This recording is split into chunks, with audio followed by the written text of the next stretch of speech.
Give a round of applause for Angela Vecchio and Earl Elliott and Mark Nussbaum. Keep it going, please. Well, hit some buns. So much fun coming down. Hi, you guys. I'm not gonna lie, there's not even 20 of you, and you guys are fucking killer. Give yourselves a round of applause, please, for coming out tonight. Yes. I'm just here to close the show. I'm gonna do a quick 4.5-hour set. We'll be out by dawn, I swear. Digging the butt. Hi again. I have to ride home with him. That's just, I think he's got a CD with just 12 tracks of that song. And then we're gonna go home and he's gonna cook us some meatloaf. That's what's gonna happen. Excuse me. They put me up last because I was sick too, so I don't have to infect the rest of them. I got that thing where like, while you're sick, you don't smoke any cigarettes. So when you're not sick anymore, you're still coughing because you weren't smoking enough and your body's trying to cough back up. Never quit smoking, kids. That's the lesson. Awesome. My name's Phil Kolas. It's Greek. Just like the rest of me, ironically. So you think if you translate my name into English, it must mean something sexy and exotic and mysterious. But it doesn't. At all. Like my best friend, he's Arabic. His name is Bashara al-Sahuri. If you translate that into English, that means Atonement the Night Shepherd.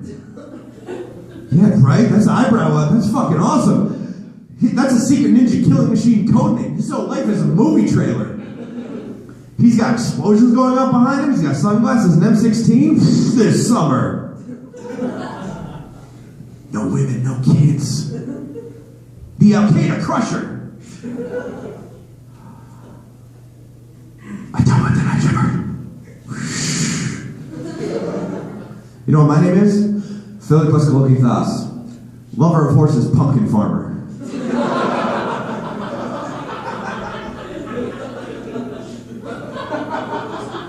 Shit. He gets to punch Navy SEALs in the face. I really like ponies and Halloween. We'll go back a second, too. That first name, lover of horses, doesn't mean I like horses. I don't cover my traffic heaters with totally awesome unicorn stickers.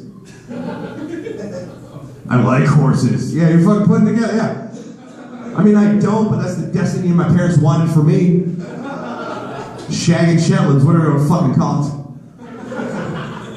That's a name they give their kids in Greece. It's a real name in Greece. It's like, oh, look at my beautiful baby boy. He's a horse fucker if I've ever seen one. Look at those eyes.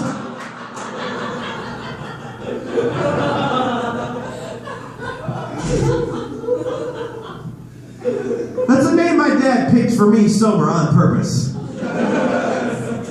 He's like, why named you after King Philip, the father of Alexander the Great?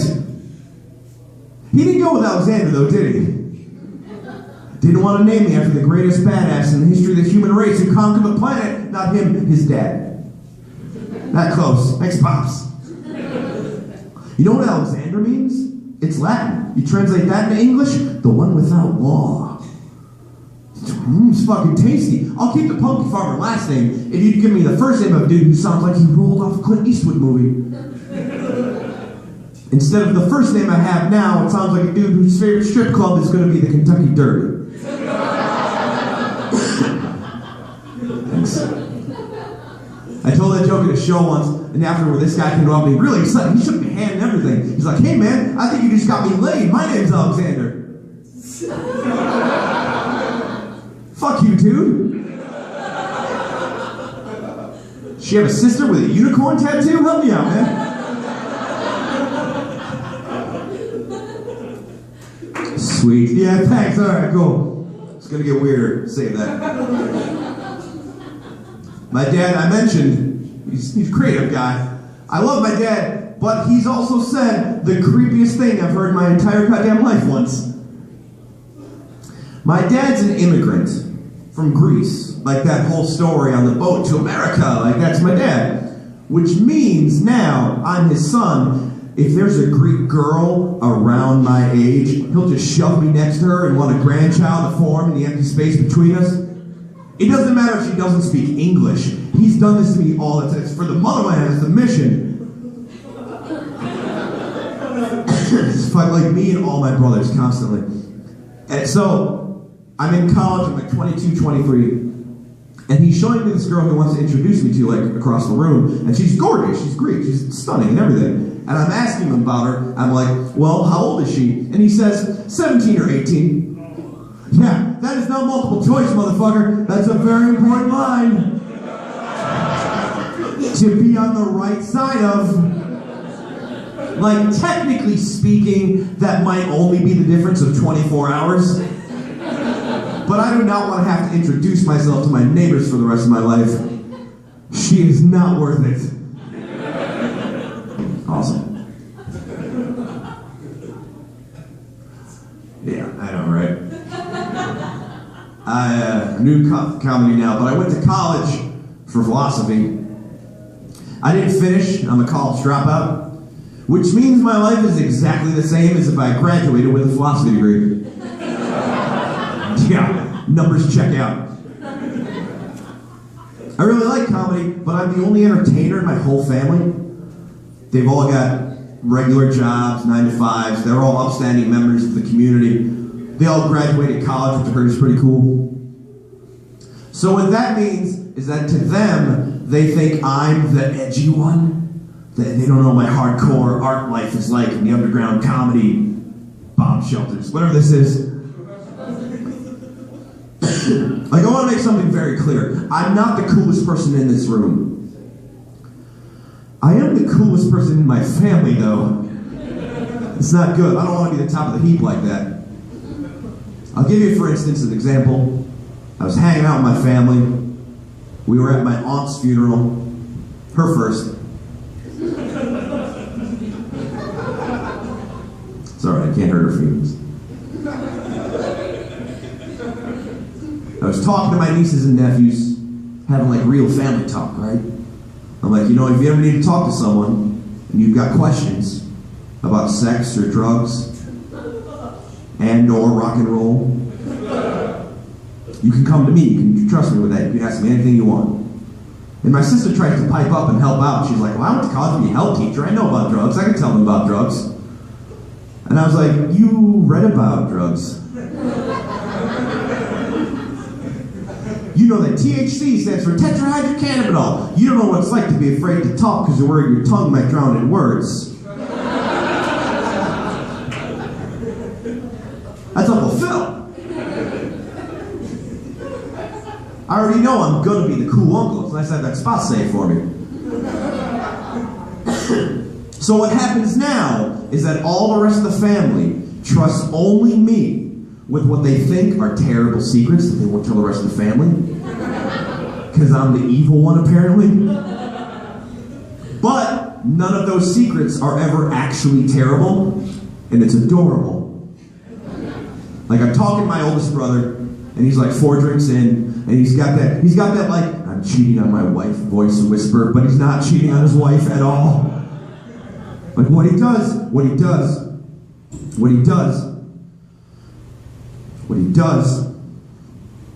is he'll take my nieces to ballet practice every week.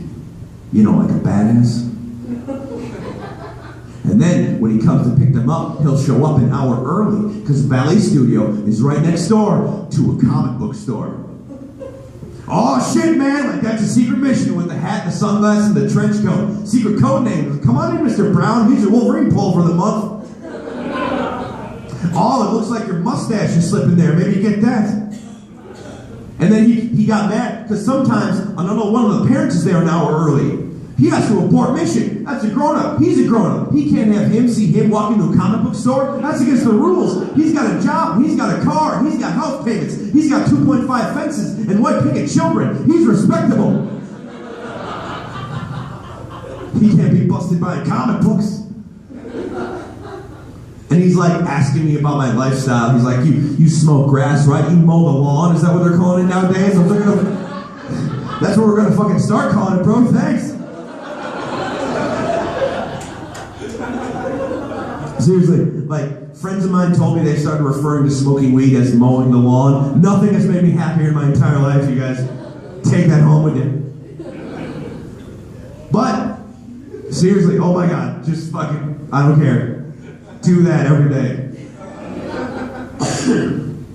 But, my brother gets all his cool points back. And he's heard all these jokes. He gets them all back. He's awesome, because he taught my nieces about professional wrestling. It's fucking awesome. They're 2 and 5 years old. It's daddy time. They bonded. Yay, punching dudes. Like, oh, look at that. They're hanging out. It's family time. And they have this thing where they headbutt each other. The whole, it's adorable. They have a warning, they yell. They go, but. Aww. It's like incoming. But, oh, look at that. They do it for an hour and a half. It's great. Yeah, seriously. And it's even better when my 86-year-old grandmother picks up my 2-year-old niece. Yeah, Grandma doesn't know the bell's rung. Yep. My 2-year-old niece, but everything a 2-year-old's got passes into an 86-year-old woman's face. That's a lot with an 84-year age gap like that. My grandma's like juicing from her face. She falls in the chair. My whole family rushed to her rescue. She dropped my niece. My niece plants landing and waddles off like a champ.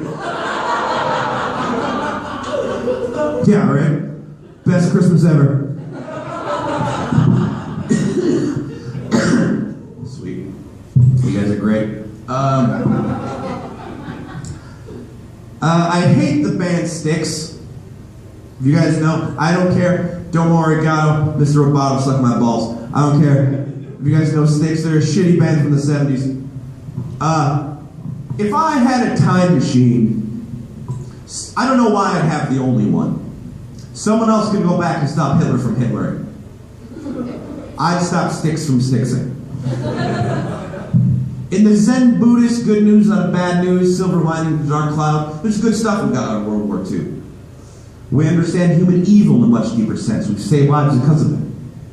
We got to the moon with technology we developed from the missiles in World War II. That's true.